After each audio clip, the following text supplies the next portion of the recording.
వికసిత్ భారత్ అనే దాంట్లో తెలంగాణ భాగం కాదు అని ప్రధానమంత్రి గారు అనుకుంటున్నట్టుగా ఉన్నది. అసలు మొత్తం బడ్జెట్ను స్థూలంగా చూస్తే వికసిత్ భారత్ 2047 48,21,000 కోట్ల రూపాయల బడ్జెట్ను చూస్తే కుర్చీ బచావో బడ్జెట్ లాగా ఉన్నది.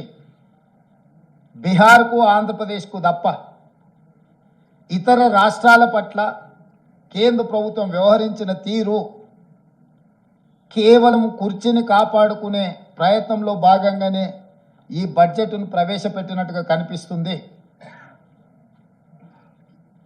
ఇది ఏ రకంగా కూడా ప్రధానమంత్రి గారికి గౌరవాన్ని తెచ్చిపెట్టదు.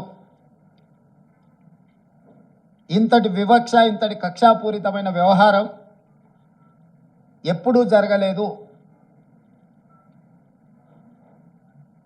తెలంగాణ రాష్ట్రము, తెలంగాణ ప్రజలు 8 పార్లమెంట్ స్థానాలు, 35% ఓట్లు బీజేపీకి ఇచ్చిండ్రు. తెలంగాణ ప్రజలు ఎలాంటి వివక్ష బీజేపీ పట్ల చూపించలేదు. తెలంగాణ ప్రజల యొక్క నిర్ణయం వల్ల ఈరోజు నరేంద్ర మోడీ గారు ప్రధానమంత్రిగా కుర్చీలో కూర్చున్నారు. 8 సీట్లను తెలంగాణ రాష్ట్రం నుంచి గెలిపిస్తే కృతజ్ఞత చూపించాల్సిన బీజేపీ కేంద్ర ప్రభుత్వం, నరేంద్ర మోడీ గారు తెలంగాణ పట్ల కక్షాపూరితంగా వ్యవహరించారు. ఎన్నికల కంటే ముందు నేను పదే చెప్పిన, ఓట్లు సీట్లు మాత్రమే తెలంగాణ నుంచి కావాలి, కానీ తెలంగాణ ఆత్మగౌరవం పట్ల కేంద్ర ప్రభుత్వానికి ఎలాంటి పట్టింపు లేదు అని. ఈరోజు అదే విధంగా కేంద్ర ప్రభుత్వం వ్యవహరించింది. కేంద్ర మంత్రిగా ఉన్న కిషన్ రెడ్డి గారు ఈరోజు తెలంగాణ ప్రజలకు సమాధానం చెప్పాలి. బీజేపీ అధ్యక్షుడిగా నరేంద్ర మోడీ గారి మంత్రివర్గంలో యూనియన్ క్యాబినెట్ మినిస్టర్గా కిషన్ రెడ్డి గారు బాధ్యత వహించాలి. తెలంగాణకు జరిగిన అన్యాయానికి తెలంగాణ ప్రజలకు క్షమాపణ చెప్పి తక్షణమే మోడీ మంత్రివర్గం నుంచి తప్పుకోవాలి కిషన్ రెడ్డి గారు. ఇంతటి వివక్ష ఎప్పుడూ జరగలేదు. కేవలం కుర్చీ కోసం మౌనంగా ఉండడం ఇది సమంజసం కాదు. కిషన్ రెడ్డి గారు ఈరోజు తెలంగాణకు బయ్యారం ఉక్కు కర్మాగారం, Kazipet railway coach factory, IIM, ప్రతి రాష్ట్రంలో ఐఐఎం ఉంది. మేము ఐఐఎం కావాలి, తెలంగాణ రాష్ట్రంలో లేదు అనిస్తే ధర్మేంద్ర ప్రధాన్ గారు నాకు లేఖ రాశారు, మీ రాష్ట్రానికి ఐఐఎం ఇవ్వము అని. భారతదేశంలో ప్రతి రాష్ట్రంలో విద్యార్థులు చదువుకోవడానికి ఐఐఎంలు ఉన్నప్పుడు తెలంగాణ రాష్ట్రానికి ఎందుకు ఇవ్వరు? నేను ప్రధానమంత్రి గారిని కలిసి స్వయంగా ఐఐఎంకు లెటర్ ఇస్తే ప్రధానమంత్రి గారు సంబంధిత శాఖ మంత్రికి పంపిస్తే ధర్మేంద్ర ప్రధాన్ గారు నాకు లేఖ రాసిండ్రు 3 రోజుల క్రితం, మీ తెలంగాణ రాష్ట్రానికి ఐఐఎం ఇవ్వము అని. ఎందుకు ఇవ్వరు? ఐఐఎం మనకి ఇవ్వనప్పుడు కిషన్ రెడ్డి గారు ఎందుకు కొనసాగుతున్నాడు కేంద్ర మంత్రిగా? పాలమూరు రంగారెడ్డి ఎత్తిపోతలకు కేంద్ర ప్రభుత్వం ఎందుకు నిధులు ఇవ్వను అంటుంది? పోలవరం నిర్మాణానికి 1000 కోట్ల రూపాయలు ఇచ్చే కేంద్ర ప్రభుత్వం ఎందుకు పాలమూరు రంగారెడ్డి ఎత్తిపోతలకు కేంద్ర ప్రభుత్వం ఆర్థిక సహాయం చేయనంటుంది? అమరావతి నిర్మాణానికి 1000 కోట్ల రూపాయలు ఇస్తా అంటున్న కేంద్ర ప్రభుత్వం హైదరాబాదు నగరంలో మెట్రో విస్తరణకు కానీ, మూసీ రివర్ డెవలప్మెంట్ ఫ్రంట్కు కానీ, రీజనల్ రింగ్ రోడ్ కోసం కానీ, వరంగల్లో, ఆదిలాబాదులో ఏర్పాటు చేయాలనుకుంటున్న ఎయిర్పోర్టులకు ఎందుకు ప్రత్యేకంగా నిధులు ఇవ్వరు అని చెప్పి కేంద్ర ప్రభుత్వాన్ని తెలంగాణ రాష్ట్ర ప్రభుత్వం ప్రశ్నిస్తున్నది. పెద్దన్నగా మేము భావిస్తుంటే మీరు దుర్మార్గంగా వ్యవహరిస్తున్నారు. ప్రధానమంత్రి వివక్ష లేని వికసిత్ భారత్ కోసం ప్రయత్నం చేయాలి, కానీ కేంద్ర ప్రభుత్వం ప్రవేశపెట్టిన బడ్జెట్ బీహార్, ఆంధ్రప్రదేశ్ కోసం ప్రత్యేకంగా ఈ సమావేశాలను ఏర్పాటు చేసి నిధులు కేటాయించినట్టుగా ఉన్నది. కేవలం క్విడ్ ప్రోకో. మీరు మాకు మద్దతు ఇవ్వండి, ప్రభుత్వాన్ని కాపాడుకోవడానికి మేము అన్ని రాష్ట్రాలను దోషి మీ రాష్ట్రాలల్లో నిధులు విడుదల చేస్తామనే విధంగా ఉన్నది. అందుకే ఈ బడ్జెట్ కుర్చీ బచావో బడ్జెట్. కుర్చీ లాలూచిలో, ప్రధానమంత్రి లాలూచిలో బీజేపీ తెలంగాణ ప్రజల యొక్క హక్కులను, తెలంగాణ రాష్ట్ర అభివృద్ధిని కాలరాస్తున్నది. ఇది ఏమాత్రం ఇక్కడి ప్రజలు సహించరు. మా ప్రభుత్వం ఊరుకోదు. మా నిరసనను తప్పకుండా పార్లమెంట్ బడ్జెట్ సమావేశాలలో మా పార్లమెంట్ సభ్యులు ప్రధానమంత్రికి తెలియజేస్తారు. 8 మంది ఎంపీలను బీజేపీకి ఇస్తే మౌనంగా ఉండొచ్చేమో, బానిసలుగా తల వంచుకొని మోడీ ముందు నిలబడి ఉండొచ్చేమో, కానీ కాంగ్రెస్ నుంచి గెలిచిన 8 మంది పార్లమెంట్ సభ్యులు మిగతా పార్లమెంట్ సభ్యులను అందరిని కూడా సమన్వయం చేసుకొని తెలంగాణ ప్రజల యొక్క హక్కుల కోసం ఖచ్చితంగా పార్లమెంట్లో నిరసన తెలుపుతారు. ఆంధ్రప్రదేశ్ పునర్విభజన చట్టము అని అంటే కేవలం ఆంధ్రప్రదేశ్కే నిధుల విడుదల కాదు. ఆంధ్రప్రదేశ్ పునర్విభజన చట్టం అనేది తెలంగాణ రాష్ట్రానికి కూడా వర్తిస్తుంది. ఇది అవగాహన రాహిత్యమా, కక్షాపూరితమైన వివక్షణ? బీజేపీ నాయకత్వం చెప్పాలి తెలంగాణ ప్రజలకు సమాధానం.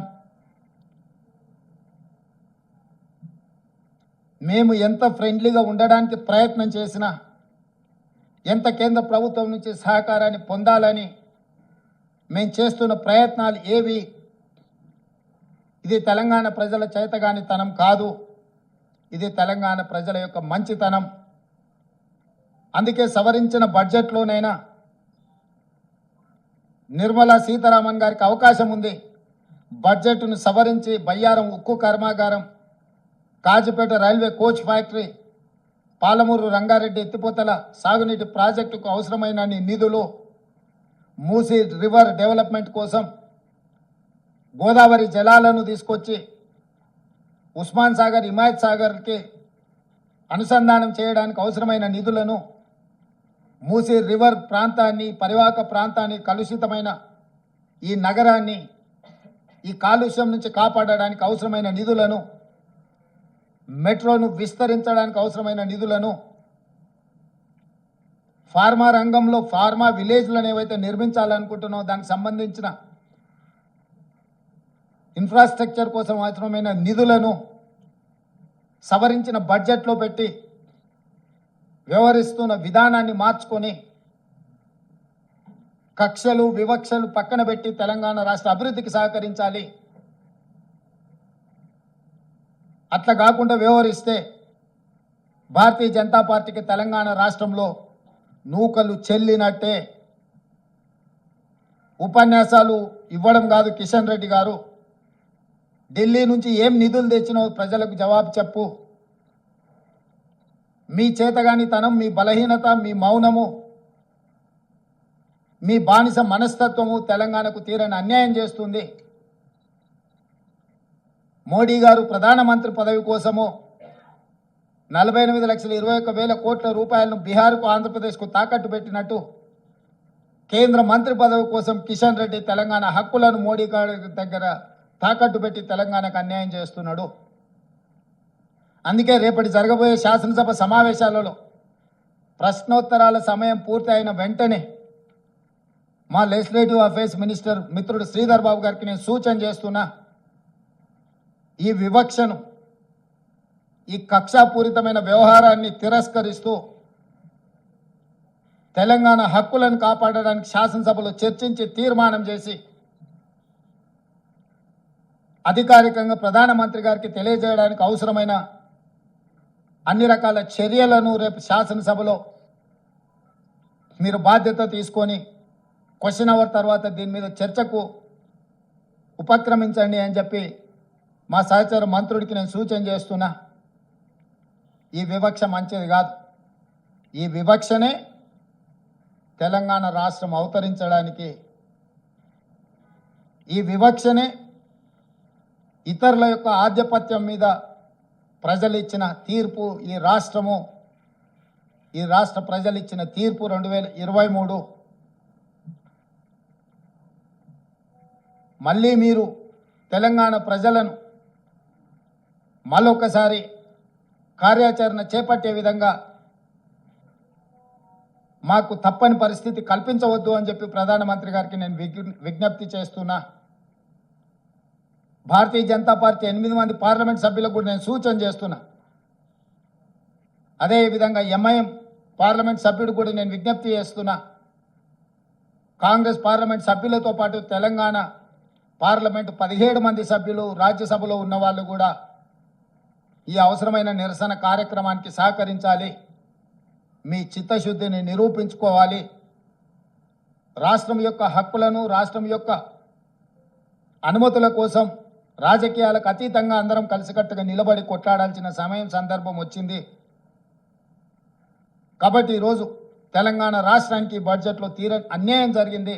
నరేంద్ర మోడీ గారు వివక్షపూరితంగా కక్ష సాధింపు చర్యలకు పాల్పడుతున్నాడు తెలంగాణ ప్రజల పట్ల. దీన్ని తీవ్రంగా కాంగ్రెస్ పార్టీ, మా ప్రభుత్వము ఖండిస్తుంది. దీనికి సంబంధించిన కార్యాచరణ అటు పార్లమెంటులోనూ ఇటు శాసనసభలోనూ తప్పకుండా నిరసన కార్యక్రమం చేపట్టడం జరుగుతుంది.